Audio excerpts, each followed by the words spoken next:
नमस्कार, मृदुभाषी के इस खास कार्यक्रम शख्सियत में आपका हार्दिक स्वागत है। मैं हेमंत शर्मा। आज फिजियोथेरेपी डे है, मतलब वर्ल्ड फिजियोथेरेपी डे। और आपको जान के आश्चर्य भी होगा कि इंदौर शहर के लगभग 2000 से अधिक फिजियोथेरेपी के डॉक्टर्स ने कोरोना के इस काल में, जो लगातार पिछले 2 सालों से हम लोग फेस कर रहे हैं, इस काल में अपनी जान की परवाह किए बगैर लोगों को ठीक किया, लोगों के बीच में गए, लोगों के समीप गए और उन्हें लंग्स से लेकर अनेक एक्सरसाइज बताकर उन्हें बेहतर स्थितियों में लाने के बाद उन्हें घरों तक पहुंचाया। तो ऐसे डॉक्टर्स को हम सलाम करते हैं। और आज हमारे साथ एक ऐसे ही डॉक्टर रेशमा खुराना भी हमारे साथ मौजूद हैं। वे इंडेक्स कॉलेज की प्रिंसिपल भी हैं, फिजियोथेरेपी एवं पैरामेडिकल विंग की प्रिंसिपल हैं। मैं आपका बहुत बहुत स्वागत करता हूं मृदुभाषी के स्टूडियो में। रेशमा जी, मैं सबसे पहले आपसे ये जानना चाहूँगा कि हम लोगों ने 2 अलग अलग कार्यकाल देखे हैं, मतलब कोविड के जो कार्य देखे हैं, यदि इसकी बात की जाए पहले कार्यकाल में ज़बरदस्त एक भय था, लेकिन सेकंड में एक भय थोड़ा दूर हुआ क्योंकि हम समझ चुके थे कि उससे कैसे बचना है। लेकिन जिस तरह से हमारे सामने मौतों के आंकड़े आए, लगातार अस्पतालों में मरीज पहुंचे, कितना एक भय था आप लोगों में भी, क्योंकि आप मरीज के समीप जाते थे, उनसे बात करते थे, उन्हें एक्सरसाइज करवाते थे, तो एक भय का वातावरण डॉक्टर्स में भी था। हर आदमी अपने परिवार की चिंता करता है। किस तरह से फेस किया वो दोनों फेस, यदि बात की जाए तो? जी, सबसे पहले तो नमस्कार और धन्यवाद मुझे यहाँ आमंत्रित करने के लिए। सर, मैं शुरू करूँगी इस बात से कि physiotherapist add years to the life, है ना। जीवन में जो वर्ष है, अच्छे वर्ष, वो हम फिजियोथेरेपी के माध्यम से जोड़ते हैं। और एक फिजियोथेरेपिस्ट मूवमेंट एक्सपर्ट होता है, राइट। तो उस नाते हम कोविड में भी, कोविड से पहले भी, और आज जब कोविड का दौर कम हो गया है, इस दौरान भी रेगुलरली और पूरे अपने ज़ोर से हम मरीज़ों की देखभाल कर रहे हैं। जैसा कि आपने आंकड़ा बताया, इतने सारे फिजियोथेरेपिस्ट सभी मरीज़ों की सेवा में लगे हैं। जब फर्स्ट वेव आई थी यानी 2020 में, उस दौरान हमें इसका ज़्यादा ज्ञान नहीं था। For all of us it was something very new, something very novel, right. But चूँकि हम सब चिकित्सा के क्षेत्र से जुड़े हैं और मरीज़ की सेवा करना हमारा पहला धर्म आता है, right. And we spend most of the time with patients, right, क्योंकि हमारे मरीज़ ज़्यादा समय के लिए होते हैं, है ना। रिहैबिलिटेशन में हमें समय लगता है। उस दौरान भी हमने उनकी चिकित्सा की और अभी भी कर रहे हैं। लेकिन उस टाइम एक डिफरेंस ये था सर कि तब पेशेंट्स में लंग से रिलेटेड सिम्टम्स कम थे, right. So we were only focusing on chest physiotherapy part and breathing exercises and a part of yoga में भी। But now in the second wave, अगर हम दूसरे वेव की बात करें जिस दौरान इतना सीरियस रहा है, उसमें हाँ जी, उसमें पेशेंट जो था वो या तो वेंटिलेटर पे है, राइट, या वो किसी ना किसी सपोर्टेड ऑक्सीजन थेरेपी पे है, जिस वजह से लंग्स बहुत ज़्यादा डैमेज होते हैं। तो जब पेशेंट इन है, मतलब जब मरीज़ भर्ती है, उस दौरान भी उसको चेस्ट फिजियोथेरेपी और ये सारी चीज़ें दी गई हैं। और अब जब पेशेंट घर आ गए हैं, यू नो, तो हम उसे कहते हैं लॉन्ग कोविड या पोस्ट कोविड सिम्टम्स कहते हैं, जो हमारी इस साल वर्ल्ड फिजियोथेरेपी की थीम भी है। उसमें अमूमन देखा गया है कि पेशेंट्स में मसल वीकनेस, फटीग या जिसे हम कहते हैं थकान की समस्या, सांस फूलना, अनिद्रा, स्लीपलेसनेस, देन एंग्जाइटी, डिप्रेशन, है ना, इस तरह की सारे सिम्टम्स आज तक लोगों में प्रोलॉन्ग्ड है। वो अपने डेली लिविंग में तो आ गए हैं, अपने रोज़मर्रा के काम में तो आ गए हैं, लेकिन अभी भी वो फिट नहीं है पूरी तरीके से। इसे पोस्ट कोविड इफेक्ट भी कहा जाता है। हाँ जी, this is post Covid effect. और मैं यहाँ पे स्ट्रेस करूँगी कि यहाँ पे फिजियोथेरेपी का रोल बहुत अहम है। ऐसी कई फिजियोथेरेपी की एक्सरसाइजेस हैं जो आपको पूर्णतः पहले की तरह स्वस्थ कर सकती हैं, जिसमें आपके लंग्स की एक्सरसाइजेस जैसे ब्रीदिंग एक्सरसाइजेस है, डायफ्रामेटिक ब्रीदिंग है, कुछ ब्लोइंग एक्सरसाइजेस होती है, उसके अलावा स्ट्रेचिंग एक्सरसाइजेस है जो आपके मसल्स को हेल्प करेगी रिकवर होने में, क्योंकि स्टडीज़ कहती है सर कि आप अराउंड 2% ऑफ मसल मास आप खो देते हैं। तो इमेजिन करें मसल मास ही जब हम खो रहे हैं तो हमारे में स्टेमिना कहाँ से रहेगा।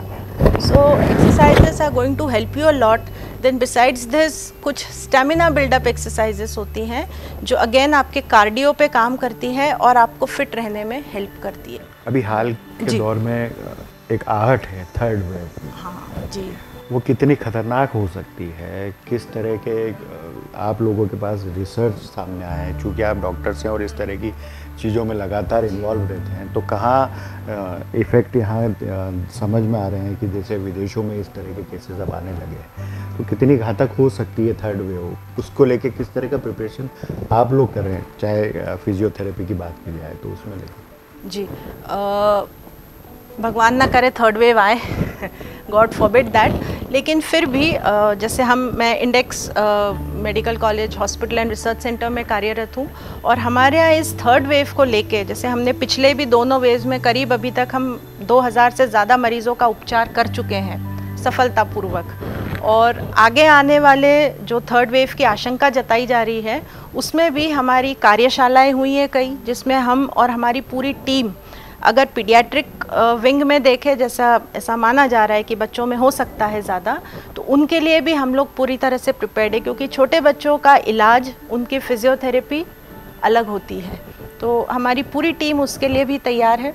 थर्ड वेव को लेके कहा जाता है कि बच्चों में सबसे ज़्यादा इफेक्ट होगा या फिर गर्भवती महिलाओं में इसका इफेक्ट ज़्यादा होगा, तो बच्चों को लेके किस तरह के आप लोग एक्सरसाइज और ये सारी चीज़ों को लेकर प्रिपेयर करते हैं, किस तरह से बताते हैं? फिजियोथेरेपी का रोल पीडियाट्रिक्स में शुरू से ही ज़्यादा रहा है ना, चाहे वो मानसिक तौर से विकलांग बच्चे हो या शारीरिक रूप से विकलांग हो, उन सभी में फिजियोथेरेपी करवाई जाती थी पहले भी, और अब भी अगर ऐसा कुछ होता है तो उसके लिए सभी फिजियोथेरेपिस्ट रेडी है।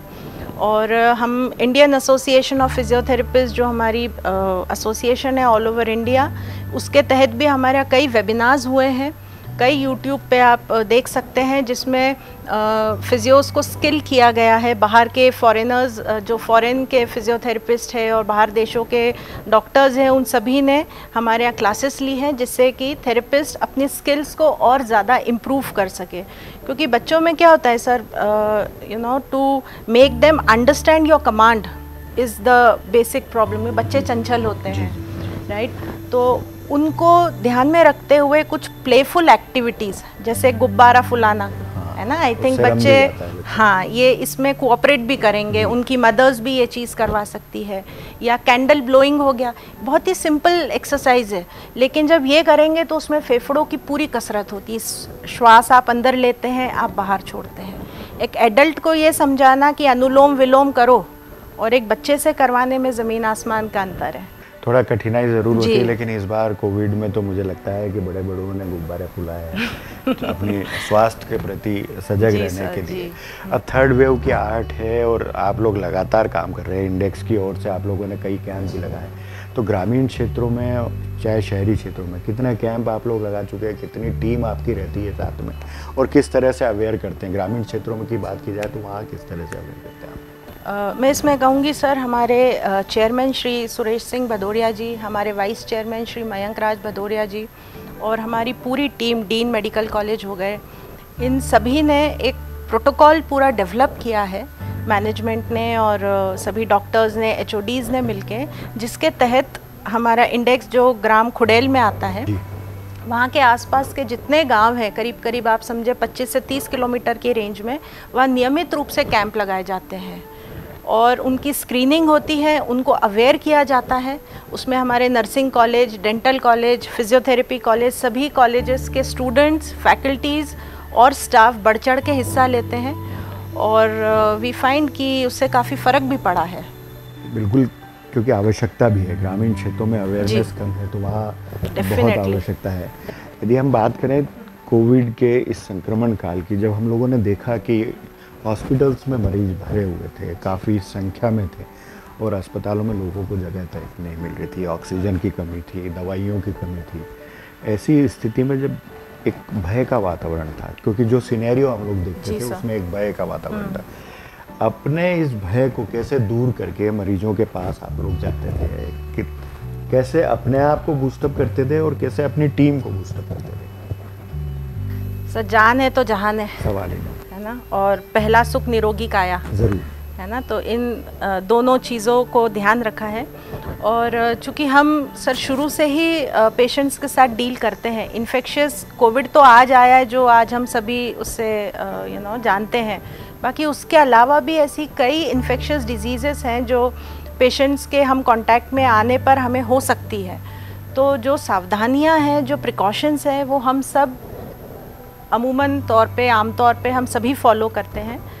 इस दौरान ज़रूर थोड़ा मुश्किल था, क्योंकि एक मन में भय भी था, जैसा आपने कहा। और कई बार घर के लोग भी सर इस चीज़ में कहते हैं कि भाई आप छुट्टी लो या आप ना जाओ, है ना, क्योंकि सभी को चिंता रहती है, और एक को हुआ तो वो सभी को होने के चांसेस होते हैं। रहा थोड़ा मुश्किल, बहुत मुश्किल रहा, लेकिन मैं फिर इसमें बोलूँगी कि हमारे चेयरमैन श्री सुरेश सिंह भदौरिया जी ने हमें बहुत मोटिवेट किया है, हम सबको बहुत सपोर्ट किया है, और सभी तरह से मेडिकल फैसिलिटीज़ भी हमें प्रोवाइड की गई थी, सारे प्रोटेक्टिव इक्विपमेंट्स हमें दिए गए थे। तो हमें उस वजह से एक जो बैक सपोर्ट होता है वो हमारा बहुत स्ट्रॉन्ग। बिल्कुल, काफ़ी बड़ी संख्या में इंडेक्स मेडिकल कॉलेज में पेशेंट गए हैं और ठीक भी होके गए हैं, वे घरों तक पहुँचे हैं, सुरक्षित अपने घरों तक पहुँचे हैं, ये बहुत बड़ी बात है। लेकिन इस दौरान जैसे आप लोग काम करते थे, एक पीपी किट पहन के फिजियोथेरेपी करना, उस भरी गर्मी में, जब पहला दौर था तब गर्मियों का समय था, मुझे पता है कि लगभग 40 से 45 डिग्री टेम्परेचर भी कई बार हम लोगों ने देखा है। तो ऐसी स्थितियों में मरीज के पास जाना, पहले तो मरीज से अपने आप को खतरा, उसके बाद पीपी किट या इस तरह की किट पहन के उन्हें एक्सरसाइज करवाना, कितना मुश्किल भरा हुआ करता था आपके पास? एक्चुअली पीपी किट पहनना ही एक फर्स्ट आपका एक चैलेंज होता है, राइट, क्योंकि उसके बाद आप कई घंटों तक ना आप पानी पीते हैं, ना आप कुछ खाते हैं, और वो गर्मी एंड ऑल दोज जो एटमॉस्फेरिक जो भी कंडीशंस रही हैं, उसके बाद उस वार्ड में एंटर करना सर, जहाँ पे सारे कोविड के पेशेंट्स हैं, और उनको ये समझाना या उनको ये चीज़, उनको कॉन्फिडेंस में लेना कि कसरत भी आपके लिए बहुत ज़रूरी है, apart from those remdesivir things और दैट ऑक्सीजन थेरेपी और जो अलग ट्रीटमेंट चल रही है, उसके अलावा आपको फिजियोथेरेपी भी बहुत इम्पॉर्टेंट है। इसमें सर हमने एक होलिस्टिक अप्रोच रखा था पेशेंट के लिए, एक उसको सभी तरफ से उसको डील किया गया, और उनको ग्रुप थेरेपी भी हमने दी है, जिसमें पूरे वार्ड के जो पेशेंट्स हैं उन सभी को हमने yoga, breathing exercises, general mobility exercises, ये सभी उन्हें हमने समझाई, उन्हें बताई, उनसे वो पूरा सेशन हम करवाते थे। ऐसे दिन में हम कम से कम 3 सेशन करते थे। तो हमारी पूरी फैकल्टीज़ और स्टाफ इसमें लगा हुआ था। कई बार देखा गया है कि अस्पतालों में ग्रुप डांस करते हुए भी हमने मरीजों को देखा है, तो क्या ये भी फिजियोथेरेपी का एक यस, नॉट एग्जैक्टली फिजियो, क्योंकि जुम्बा वगैरह आता है उसमें, but this is more of music therapy and a psychological boost up. हाँ, ये डर, कम से कम इस डर से लोग बाहर निकले, एक थोड़ा एंटरटेनमेंट हो, और उसके आधार पे मरीज एग्जैक्टली। और क्योंकि हम देखते हैं ना सर, अभी इन दिनों भी हमें छींक भी आ जाए अगर 3-4, तो हमारे दिमाग में एक सवाल ज़रूर आता है, यार कोविड तो नहीं हो गया, और आसपास के व्यक्ति आपको एग्जैक्टली तो उस केस में ना म्यूज़िक इज़ नोन टू आपका एंग्जाइटी लेवल कम करता है। तो हम ये कई पेशेंट्स को वैसे भी सजेस्ट करते हैं, ये जो पोस्ट कोविड अभी सिंड्रोम चल रहा है, इसमें लोगों को जो नींद नहीं आने की समस्या है, एंग्जाइटी है, डिप्रेशन है, उन सब में म्यूज़िक थेरेपी एक बहुत बड़ा रोल प्ले करता है। उसके अलावा मेडिटेशन, ये 2-3 चीज़ें मैं सजेस्ट करूँगी सभी को अपनी दिनचर्या में ज़रूर शामिल करना चाहिए। इससे हम काफ़ी हद तक रिलैक्स होते हैं, और हमारी बॉडी में ना एंडोर्फिन्स नाम के हार्मोन सिक्रेट होते हैं, जो हमें एक सेंस ऑफ वेल बीइंग देते हैं। म्यूज़िक थेरेपी आमतौर पे लोगों को जो भय है उससे थोड़ा सा दूर करके एक रिलैक्स फील भी करवाता है। Exactly. साथ में यदि म्यूज़िक के साथ में यदि थोड़ा बहुत नृत्य कर लेता है, डांस कर लेता है, तो वो इस जो भय का वातावरण था उससे थोड़ा दूर होता था। ये हम लोगों ने कई अस्पतालों में देखा, कई वीडियोज़ हम लोगों ने देखे थे। शहर में लगभग 3000 फिजियोथेरेपिस्ट हैं। क्या कोई आंकड़ा होगा कि कितने लोग मरीजों के पास जाने से संक्रमित हुए, कितने लोग काफ़ी गंभीर स्थितियों में पहुंचे? क्या आप भी इस दौरान कोविड पॉजिटिव हुए थे कि लगातार आप लोग मरीजों के संपर्क में थे? जी सर, फिजियोथेरेपिस्ट कंटिन्यूस कांटेक्ट में रहे हैं। एग्जैक्ट ये आंकड़ा तो हम नहीं कह सकते, पर फिर भी आप समझे 70% फिजियोथेरेपिस्ट जो थे, डॉक्टर्स जो थे, वो इस गंभीर समस्या से संक्रमित हुए थे। कई फिजियोथेरेपिस्ट ने जान भी गंवाई है और कई लोग आज भी पोस्ट कोविड सिम्टम से आज भी जूझ ही रहे हैं। और जैसा लगातार आप लोगों का संपर्क था उन लोगों के साथ। आज वर्ल्ड फिजियोथेरेपी डे भी है, तो क्या एक संदेश आप देना चाहेंगे? क्योंकि थर्ड वेव की आशंका भी है, लगातार लोग आज पोस्ट कोविड से भी परेशान हैं, जो सिम्टम्स हैं उससे भी लगातार लोग अभी जूझ ही रहे हैं। तो किस तरह का एक संदेश देना चाहेंगे बच्चों को लेके, गर्भवती महिलाओं को लेके, घर के बुजुर्गों को लेके? किस तरह का एक अवेयरनेस के लिए एक मैसेज देना चाहेंगे समाज को? फिजियोथेरेपी के बारे में मैं बताऊंगी सर थोड़ा सा।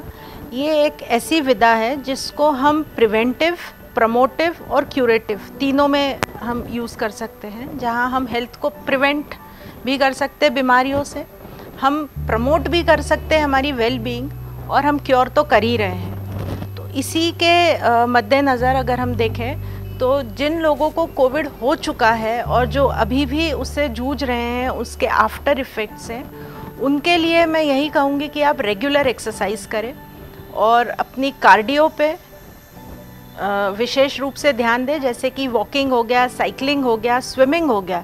ये सारी एक्टिविटीज़ आप ज़रूर करें जिससे कि आपके लंग्स और कार्डियो रेस्पिरेटरी सिस्टम मजबूत हो और एक आपका स्टेमिना और एंड्योरेंस बढ़े।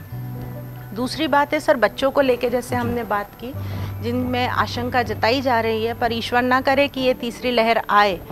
अगर हम देखते हैं तो बच्चों को भी हम थोड़ा खेलने दें, कुछ ऐसी प्लेफुल एक्टिविटीज़ हम उनसे करवाएं, एक्टिविटीज़ करते रहते जी हैं, तो हाँ, ब्रीदिंग का और less of mobile phones and more of activities हम कराएं। घर में ही हम बहुत सारी चीज़ें उनसे करवा सकते हैं, जैसे रस्सी कूदना।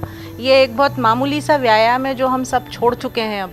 या हम एक बास्केटबॉल का एक रिंग लगा सकते हैं जो बच्चा जंप करके बॉल उसमें डाले। इन सब एक्टिविटीज़ से उसकी स्ट्रेंथ और उसकी हेल्थ जो है वो बनी रहेगी। दूसरी बात है गर्भवती महिलाओं की, अगर हम तीसरी बात करें तो प्रेगनेंसी में तो हेल्थ पे ध्यान देना बहुत ज़रूरी है, क्योंकि मैं फीमेल हेल्थ में भी, विमेंस हेल्थ में भी काम करती हूँ और मैं जानती हूँ कि कोई भी माँ ये नहीं चाहेगी कि उनका जो होने वाला बच्चा हो वो डम और डल रहे, स्वस्थ रहना चाहिए। जी हाँ, तो अगर आप वो चीज़ अपने बच्चे में देखना चाहती हैं तो सबसे पहले आप खुद एक्सरसाइज करें, खुद कसरत करें। वॉकिंग एक सबसे सिंपल एक्सरसाइज है जो हेड टू टो आपकी सारी मसल्स को एक्टिवेट करती है। तो 40 से 45 मिनट रोज़ एक मीडियम पेस पे एक्टिविटी करें, वॉकिंग ज़रूर करें। वॉकिंग शूज़ पहन के, चप्पल या सैंडल्स या हील्स पहन के नहीं, वॉक को वॉक जैसा ही करें।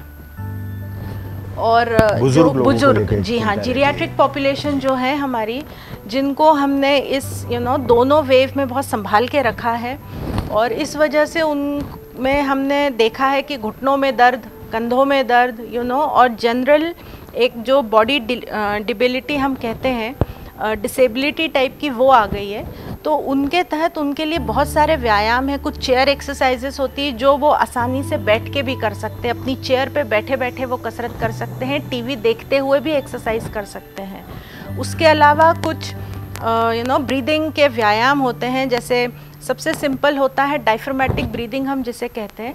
उसमें हमें नाक से लंबी सांस लेना है, कुछ सेकंड के लिए रोकना है और मुंह से, जैसे हम सीटी बजाते हैं, इस तरीके से श्वास को हमें बाहर छोड़ना है। ये बहुत सिंपल एक्सरसाइज है सर, 5 मिनट करें, ऐसा दिन में 3 से 4 बार दोहराएं। इससे फेफड़े ना केवल तंदुरुस्त होते हैं, बल्कि कोरोना अगर कभी होता भी है भविष्य में हमें, तो उसके लिए हमारे फेफड़े, लंग्स प्रिपेयर्ड रहते हैं। शुक्रिया रेशमा जी, आपने बहुत अच्छी जानकारियाँ हमारे दर्शकों तक पहुँचाई है। फिजियोथेरेपी के माध्यम से आप कैसे स्वस्थ रह सकते हैं, तीसरी लहर की जो आर्ट है उसके पहले आप किस तरह के प्रिकॉशंस रख के कितना बेहतर महसूस कर सकते हैं, स्वस्थ रह सकते हैं, और अस्पताल का रुख करने से पहले अपने घर पर ही अपने इंतज़ाम खुद कर सकते हैं।